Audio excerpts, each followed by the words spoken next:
Greetings, you are listening to Timothy Halloran. I am an evolutionary astrologer. You can hit the subscribe button below to get regular cosmological updates from yourself truly. You can also hit the thumbs up button. That helps to get this message out to more people. And if you do find this information useful, I invite you to please share this video. Now, we'll be talking about a total lunar eclipse in the sign of Scorpio coming up on May 16th. You may have already heard about it. This is a rather infamous full moon. So my guess is some of the other astrologers out there may already have you nice and scared. And hopefully some of what we can depart in this video will actually be useful in maneuvering through these times. That being said, I'm not one to sugarcoat, so let's talk about what's really going on beneath the surface. I am going to title this particular lunar eclipse, The Pit. Indeed, this full moon will open the pit that starts in your stomach and goes all the way to the underworld. This is a south nodal lunar eclipse that will illuminate the deep, the dark, and the past, as well as the part of ourself, our own psyche that knows this the best. The part of ourself that knows the dark, the deep, the past, the best is the unconscious. The unconscious part of our own psyche, we can say, remembers all. In evolutionary astrology, we regard to the unconscious, Pluto, as the soul. So all of our past memories, experiences, people, places, events, even the ones that are not consciously remembered, are very alive beneath the surface. So again, this is going to be a full moon that illuminates the unconscious, what is deeply beneath the surface, as well as having its origins in the past. If we can think of our psyche as a giant iceberg, our conscious mind is the part of the iceberg that's peeking out above the surface. And it says, you know, I really liked your party. The people there were good enough. I had a nice time. The majority of the iceberg beneath the water, the unconscious that may be speaking more through feelings or reactions, may be telling an altogether different story. Maybe one that sounds more like, you know, all those people at the party sure were like my ex-in-laws. Boy, that was tense.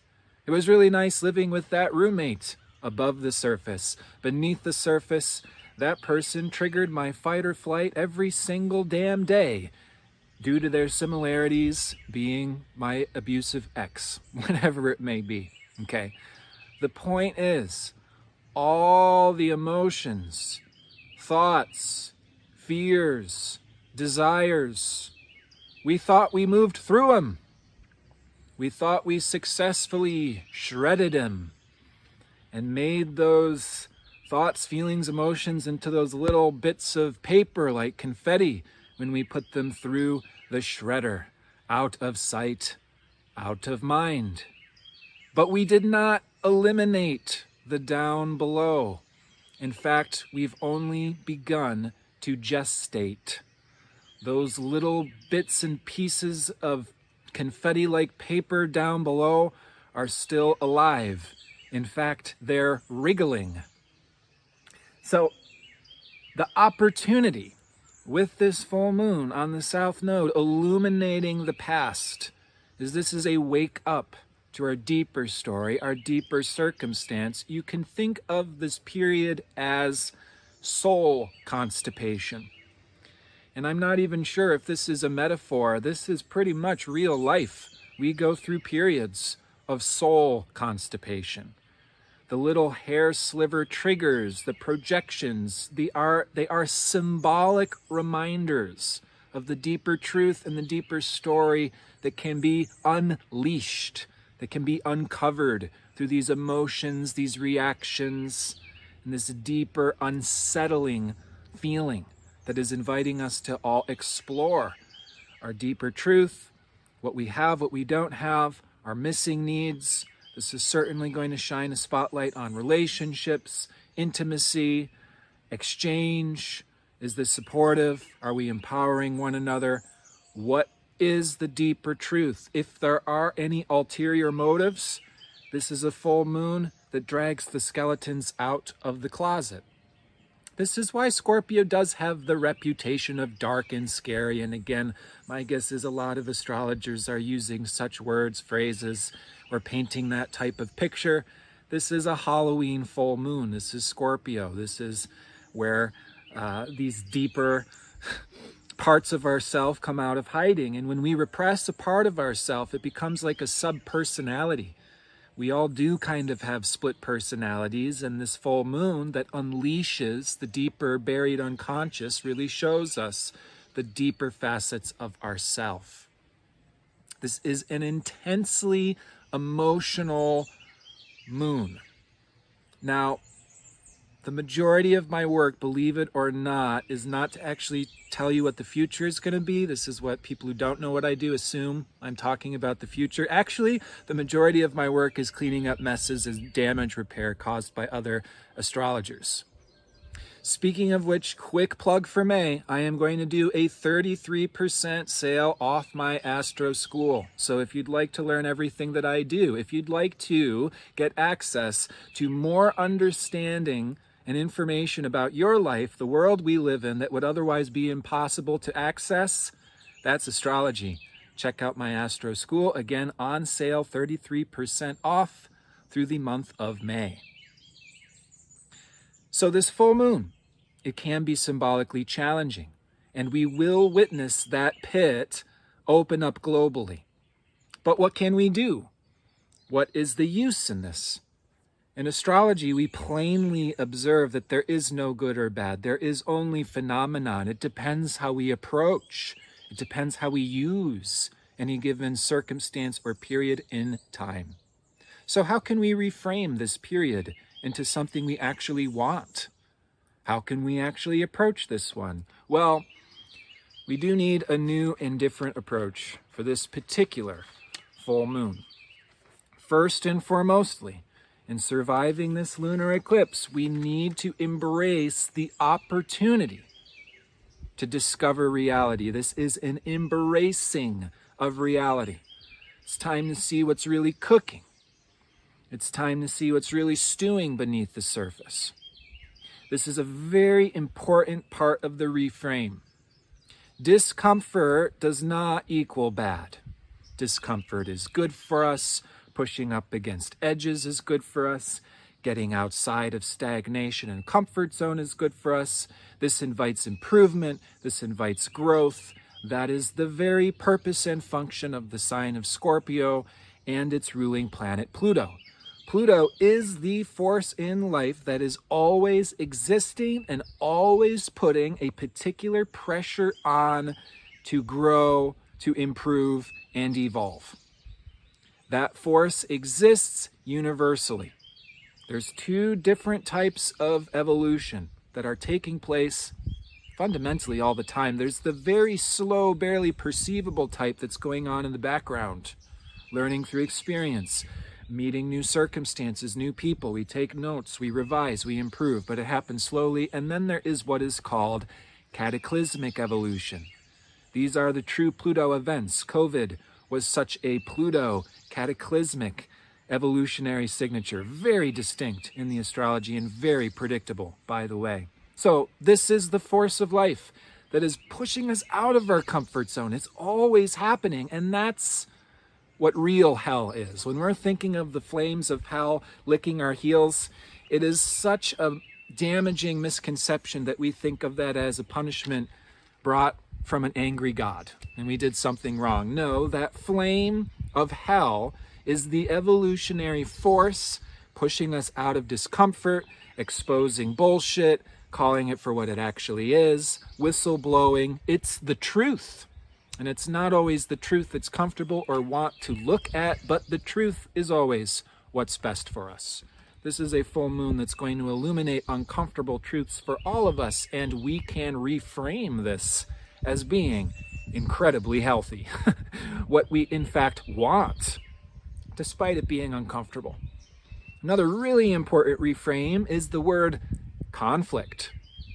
How many of us know the word conflict to be a bad word? Something to be avoided. Something that should never come up in a healthy relationship, in a healthy family dynamic, in a healthy community. What a sack of shit that is. Conflict is so necessary, so healthy, so needed. Conflict means that there's an interaction happening, period. Conflict means that there's an opportunity where there is tension or disagreement to improve, learn, grow, and evolve. Conflict, a Scorpio phenomenon, something that we want, something we should invite, something that is necessary for any healthy relationship.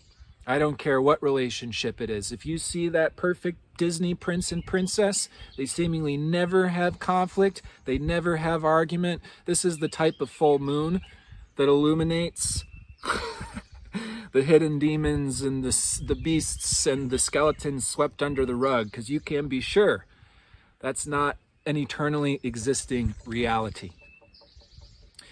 In order to embrace this full moon in the most useful, healing, helpful way, we need to make space for intense emotion. It's okay to have negative emotion. It's okay to have painful or intense emotions. Any and all emotion, in fact, is never a negative thing. It is information coming to us, you could say, from our own inner child. That's too hot, that's too cold, this is too claustrophobic, I need space, this is not fair, this is not respectful. Those emotions may come up instinctually. They may even come up volcanically under this full moon. Despite the discomfort of those emotions, the heaviness, the sharpness of those emotions, it's not the emotions that are the problem. It's how we communicate them. It's how we receive them. Emotions are information. We are informing ourselves of this deeper story coming from our soul, our unconscious, that can extend its awareness back before this lifetime. Sometimes the magnetic attractions, repulsions, people, triggers are symbolic of much deeper realities and much deeper undercurrents that extend well beyond what we can see on the surface. That too is the reality of Scorpio. What we see is not always what we get. Sometimes the intense emotions, we don't understand why. They are as intense or as painful as they are. By allowing ourselves to have the necessary space, time, calmness, and slowness, which we'll talk about, is the antidote. We can receive this information, we can receive these circumstances in a way that allows us to change, shift, mutate. And then it's not about being imprisoned in a challenging situation. It's about working through, finding the holes in the veil to breathe, to shift, to shape shift into the new. Okay, so we're learning about attractions, repulsions, fears, desires alike. The impersonal view, the understanding that all souls are cooking under this full moon. This is not a be polite, hold it all together full moon. What an utterly unhelpful thing to try to suggest in such a time. We want to have the impersonal view that all souls are cooking. We all get these triggers. We all get these symbolic hair sliver triggers to learn more about our deeper soul story that may extend into past lifetimes. These are big magnets. These are big forces. And we are here to evolve through experiencing such forces. So we can tick that one off our checklist. It's no problem. We're here to evolve through such forces. This whole pass, fail, reward, punishment, bearded God sitting on a throne waiting to judge us, this is in fact what keeps us more imprisoned to patterns of suffering, self-sabotage, masochistic self-punishment, sadistic blame of others, totally unnecessary. It's a chemical reaction. It's a chemical reaction. It's A plus B equals C.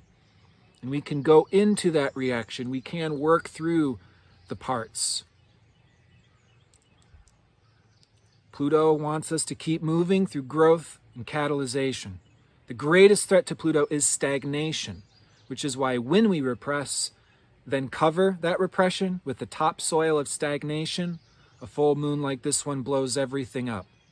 A full moon like this one can be felt very personally. It's a trigger happy time, but the actual mechanism is impersonal. It's not personal. It's not a punishment. It's not a deserving. It's one of my least favorite words, deserving. No one deserves anything. This is not a deserving reality. That's not how life is set up. These are the ideas that really damage people. It's a catalyst. It's a flush. Our soul wants to drain any swampy stagnation, any redundant patterning that we're sick of. The soul experiences an allergic reaction to shake that one off. Okay? So again, check this one off. The soul wants to experience these forces. Evolution wants to rip open every drawer and expose and discover that formula. The impersonal process is like a chemical reaction. A plus B equals C. So we're digging into content to discover that formula. But here's where I'm also going to provide the part 2. The part 1 is we embrace the opportunity for evolution despite the discomfort. Part 2 is the approach. How? How are we going to drain? How are we going to flush? How are we going to purge? Now, normally, I guide by encouraging nature to do its thing, to honor its flow. Scorpio is like the soul detective, leaves no stone unturned, stirs the pot, exposes, drags stuff up. It's like opening every drawer in the closet and throwing everything onto the ground. This is where I must provide the astrological reflection. That doing Scorpio as Scorpio does can be too much under this particular full moon, under this particular south nodal total lunar eclipse. Scorpio wants to pull it all out of storage and lay it all on the floor so every little skeleton, every little dust mite can be fully appreciated and purged. Typically, my recommendation is to do this. Say Mercury stations direct in Scorpio. I would say, hey, lay it all out. Hide nothing. Get all those skeletons out of the closet. Well, we need to be careful with this particular eclipse because this is a clogged toilet. As much as stuff is coming up, we really want it to also move and go where it's supposed to go, flow back down. So this full moon is really a careful, delicate, and tactful kneading the constipation of the soul. We can think of it like getting a massage. You know, and it's like if you have a massage therapist that's just, oh, you got some tension? Well, let's punch it out of you. You know, our muscles will actually get torn, we'll get bruised, we'll get inflamed, we'll be in so much more pain, and the massage will backfire. So there's a wisdom of Taurus-Scorpio polarity here. This is Taurus. This is the polarity that we need under this full moon. Wind chimes, birds, open pastures, green gardens, walking through the gardens, slow breathing, somatic therapy, slowing down, tuning in, relaxation, highlighted, triple underlined. That is our antidote through the soul constipation. But in order to knead that soul constipation, in order to get to the deeper level where there is this tension that needs to be kneaded out, we press in slowly. We press in slowly, and that's what allows for us to move through those deeper levels, get access to the deeper tension, and then slowly, gently massage it out. I forget the name of the something methylysyl something fluid that's a white fluid that you make in science class, and if you move it really fast, it's solid, and if you stir it and work with it really slow, it turns into a liquid. That's what we're talking about under this full moon. You need to be tactful, careful, gentle to knead out the tension, to purge out the old fears, phobias, insecurities of the soul. That is what we are here to do. Those on the quick train to enlightenment 30-day crash course, this is my last lifetime, actually have not actualized the holistic life experience at all. It's not their last lifetime either. Pluto is where we discover more of why we're so here, why we're here for so many lifetimes, and why we actually would like to get down with that process.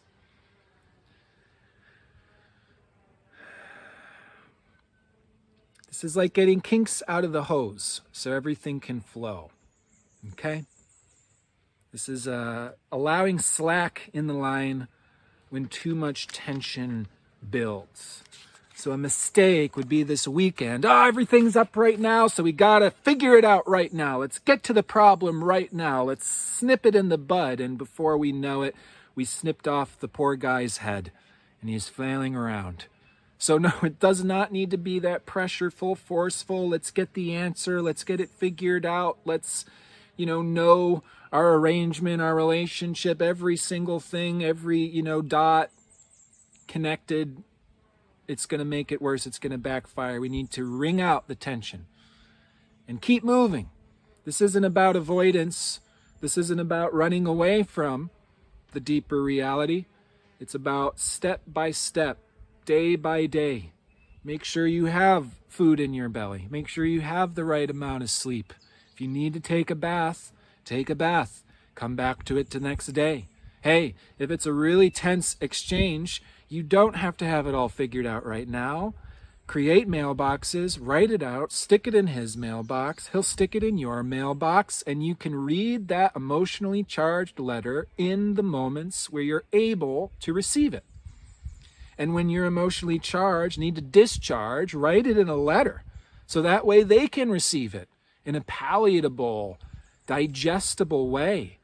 Because when we lay everything on somebody all at once, or we need to get to the bottom of this and have this all figured out all at once, that amount of pressure is actually disrespectful to the process of a person who may be dealing with levels, dimensions, thoughts, or feelings that can be quite challenging, quite scary, and we need to be respectful, caring, listening, and considerate to that fact. So again, the solution.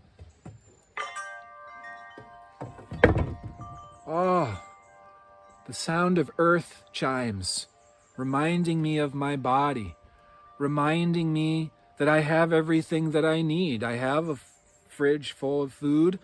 I have this breath. I'm going to move through this day one step at a time. It's what is right here. It's what is right present. And we're making what's right here and present more enjoyable, more comfortable, more slow, more relaxed, more minimalistic, more easy does it. If you want to learn about all the remedies that we need now through this next year, check out my last video on the solar eclipse in Taurus. There's over 40 minutes of Taurus, antidote, wisdom, etc. Also, while we're on eclipses, check out my interviews with Dustin on How to Rock Astrology. You can type in How to Rock Astrology in the search bar or go to Rosalila Healing, the channel, click below, and there you can see a playlist for interviews. I'm talking to Dustin on these set of eclipses. So if you're into astrology, you want to know how to do this yourself, we take personal chart examples. It's a really cool way to learn about what we're going through at this time. Okay, so this full moon will come and go. This intense blowout will come and go. The south node of the moon in Scorpio, Saturn square the nodes, will last through the rest of this year. And indeed, this is a lunar eclipse square to Saturn. So we've got work to do. Okay, the work is in building the Taurus antidote. We'll talk about Mercury retrograde in a minute. This is going to be a Mercury retrograde that brings us into a better way of connecting resources so we can really support one another. So we can really create these containers that is anchoring more of the world that we do want to live in, which is heaven, which is what this world is meant to be, as opposed to what this world may be chock full of: constipation, claustrophobia, drama, intensity, power issues, manipulation. That's the hell of Scorpio. That's where we need to apply the conscious effort to build the communities, to form the networks, to establish the new tribe, to do the new ways of exchanging resources, backing each other up, having access to what we need. That's the work of the times. that will continue well through this next year. And again, check out the last eclipse video if you did not. The title is on the global economic shift. Less is more. All right, tomorrow, May 10th, Mercury will station retrograde 4 degrees Taurus. 4 degrees Gemini. Mercury will station direct in Taurus in June. Okay, so what is Mercury retrograde? It's about changing our connections. Mercury is the telephone operator god. It's how we're actually connecting wires of communication, technology, scheduling, planning. Mercury rules the 2 signs of Gemini to do everything with communication and information exchange, as well as Virgo, everything to do with scheduling, chunking, partitioning, order, process, systemic approach. So commonly, astrologers talk about, miscommunication, technology breakdowns. I mean, there's so much fear and negativity talked about Mercury retrograde. I can only imagine what's being spoken about this total lunar eclipse happening with the Mercury retrograde. Everyone's just like, oh no, just panic, just cut straight to panic. That's what we all need. I wonder how useful some of these so-called astrology readings are. No, Mercury retrograde means the network, the wiring is going through an update. So it's not bad, it's not negative, it does not indicate necessarily communication breakdowns. No, it does not. It does not. No need to get all deterministic into that's going to happen. If a square peg doesn't fit through a round hole, try a different hole. That's Mercury retrograde process. If an interference came in the old schedule and planning, don't force a round peg through a square hole. Change the schedule, change the plan. So that's what Mercury retrograde invites.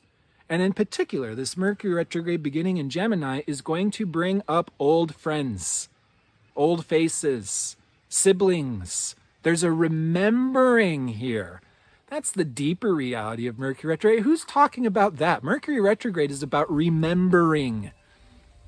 It's about reflecting on our old relationships, our old connections, and the way that we did things. And then we update it. This is a Mercury retrograde that may bring in old friends in new roles, where we may be connecting in new ways. Again, this Mercury retrograde has the underlying theme of providing resources and support and stability to one another. So that's where this Mercury retrograde is the telephone operator god trying out different lines to see how exchanges can work in a more improved, clear, and capable way. Okay, that's my Mercury retrograde rant. How do we support one another? Is there dependency in these connections? And it's a game of connect the dots to draw a new picture. Now, same day, May 10th, Jupiter goes into Aries. Jupiter's really going to be kicking off his next year-long transit through the sign of Aries. Jupiter will be back into Pisces November to mid-December. But Jupiter's really kicking off Aries through this next year, right now. This is going to introduce a period of trailblazing, new directions. This is opportunity for pioneers to pioneer, open up these new pathways. It's about instinctual trailblazing. Daring to open new doorways. We are guided by the solitary journey of individuation. It's very much a journey of self-discovery. Self-discovery. Individual discovery. You. Discovering your path, your desires, what you like, your tick, what makes you strong, what makes you energized, what makes you clear on your walk through life. Is what Jupiter in Aries is going to open up to us. There is an opening to freedom. There is an opening to having the necessary open road. So to discover our desires, so to discover ourself. There's a need for freedom. And Jupiter in Aries is going to be opening up that necessary open road. This open road is necessary in order to explore how to align with our raw energy, how to align with our passion. This may include fighting for what we're fighting for. getting up on our horse as our own knight in shining armor, getting that mission that is energizing, that is directing our focus, really direction.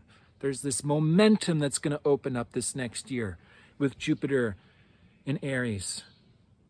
And that's something we can really embrace, our own unique path through life that is being lit by the street lamps of our own desires, our own passions.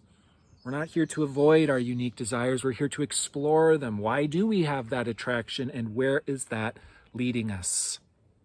Okay, so we'll talk much more about this in the coming weeks and months, discovering more of who we uniquely are and the path through life that is carved uniquely by us. Last little tidbits here of our current astrology. Under this lunar eclipse, we see Venus join Chiron in Aries, exact May 15th. Mars joins Neptune in Pisces, May 15th, before moving into his own sign of Aries, the 25th of May through July 25th.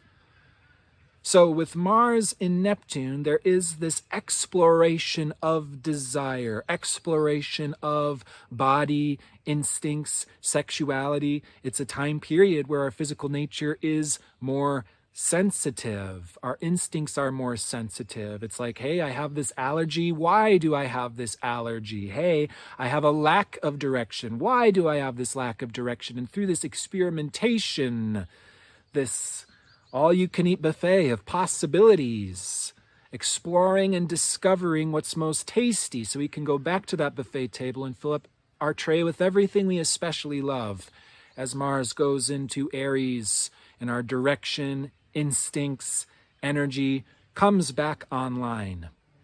Aries is also all about individualization. Individuation can sometimes involve cord cutting, separation. That is an overall theme with the North Node in Taurus. Sovereignty, spaciousness, independence, enough self-connection to not be dependent on anybody else or what's outside of us. We're creating this sovereignty, spaciousness, even in our relationships, to be self-empowered, to be self-secure. So when Venus joins Chiron in Aries, mid-May, under this lunar eclipse, themes of separation, healing of the heart, letting go, to allow for healthy individuation, to allow for healthy spaciousness, therefore functioning, therefore we can be free within our relationships, as opposed to either free from relationships or bound up within them. So there's a healing of the heart, a healing of individuation. This means honoring our own beat of our drum, how we tick, what we like, what we don't like. Is this shared in our partnerships? Where are the parts where we come together to create harmony and support? Where do we need necessary separation to honor our individuality? This is the homework in any healthy relationship. Again, the lunar eclipse is going to bring up conflict. It's going to sweep a lot of emotion out from under the rug. Impersonally embracing this as an opportunity for evolution, getting into the formula. If we swap A and B and we have B plus C, what does that equal? We can align with our own unique evolutionary journey. We can honor our nature, we can honor each other, and we can create a way of supporting each other that is truly supportive and stable, secure. That's again going to be some of the intentions. This full moon's going to bring up some of those needs, and then this is going to be an exploration that takes us through the weeks into the month of June to come. Now, again, if you join my Astro School, you're going to get the clarity of your life, your direction, your uniqueness, why the way that you are the way that you are, your unique way of processing, your gifts, your intuition. All of it is as clear as day in the chart. That's very useful information to have in our life, in our relationships, in maneuvering through any experience. Astrology is life-changing information. It's the difference between having a flashlight in the dark, a compass in the dark, a map in the dark, a GPS system in the dark, or running through the forest at night with nowhere to go. that's not an exaggeration. That's the difference between knowing astrology and letting some random person tell you what the astrology is. So we need the discernment. My school is being put out there to help with the discernment. Again, it's 33% off the month of May. I hope that you'll join us. Every month I also do a Q&A. If you join my school, you get entrance into the monthly Q&A for free. It's included in the school. Every month you submit your chart with a question to me, and I'll give you a brief 5 to 10 minute mini reading as a group. So you can be talking to me personally, speaking to your birth chart personally every month. This is probably, in my eyes, one of the most useful services I do offer. I am here and available. I hope that you maneuver through this full moon with grace. And I am wishing you, as always, absolutely the best. I'll see you out on the other side. And as always, do take care.